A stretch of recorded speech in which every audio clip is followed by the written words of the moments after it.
Okay, I keep spinning it around. But anyway, I was going to get on here later for a few seconds, I guess, if I have the time. But I don't mean to be a billboard for TBN, but this guy right here, I don't remember his last name, but it's Pastor Mathew, they're calling him.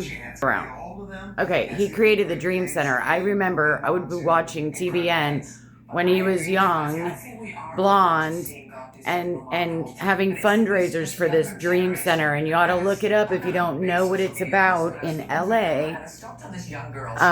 But it's a gigantic hospital. And that was abandoned. But anyway, and also I wanted to talk about Dave Roever, if you guys don't know who that is. Roever. It's Roever. Just amazing things he said. If I could record that, if they have a rerun of it, he even quoted what I've said. I'm talking and I can't shut up. And maybe I didn't make that up. I don't know, but I thought I did. Anyway, this guy, Dave Roever, and this guy, Pastor Mathew, I forget his last name, and the Dream Center. And, I'm over here on Thursdays at 1 o'clock praying for the sex trafficked and the children and the hostages, and not just on Thursdays at 1 o'clock, but and then I forgot to put that video in the last time I talked about it or mentioned it.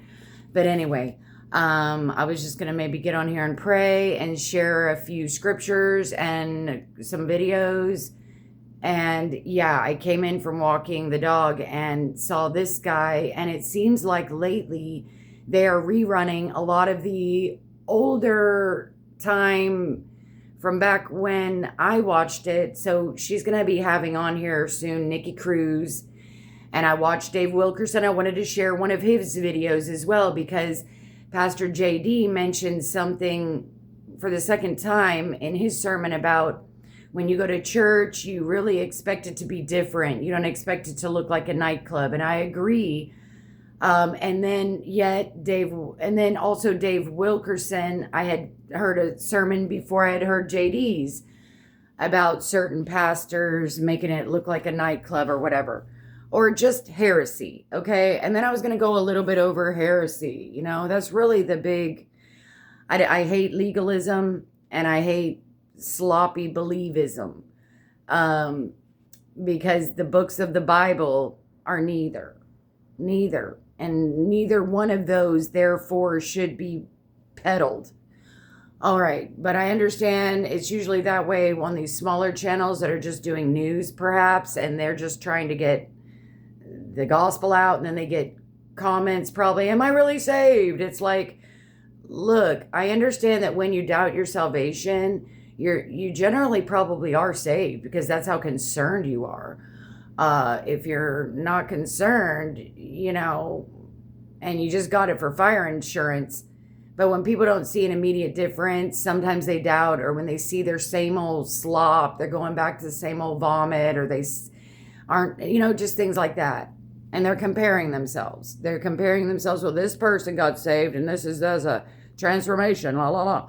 Anyway, like I said, I don't mean to be a billboard for TBN, but, and if I have any more minutes left, I'll get back on. This is my Bible study to the kitchen table, because I'm always running all over. Let me go grab that Bible. And then this is my Bible from my found on the road.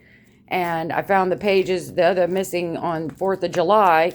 I also found, at the park one day, and I have the picture, I found a butterfly. There's 60 diamonds. It's gold, okay? It's just something fell off somebody's shoe. I found another red ribbon. I don't know if I told y'all guys about that other red ribbon. After I pray for a makeover, the Lord has sent me something. I also found an empty nest. These other ones came in that Bible. To be spiritually minded is life and peace. Your word is a lamp unto my feet and a light unto my path. And then, of course, you saw this one in the picture probably. Every word of God is pure. He is a shield to those who put their trust in him. Okay, so just wanted to come on real quick and talk about these people. There's maybe somebody else I'm forgetting, but, They are so, oh, and they played some Bethel, yeah, a Bethel concert last night. And like I've said, how can people sing? You know, they say the angels in heaven sing and worship. When you worship and sing, you're the closest to God, if you ask me. Thankfulness, praising him, Ephesians 5:20, in all things. Okay? You can't go wrong with that. Jesus will talk to you. God will talk to you. He will guide your way. He will guide your steps. I also have this on my oven. Oops, my stuff is boiling. Okay, he guards the course of the just and protects the way of his faithful ones. I know antique. Oh, and I also have my my stone from Israel. I have it says something else. Okay, God bless you guys. Bye.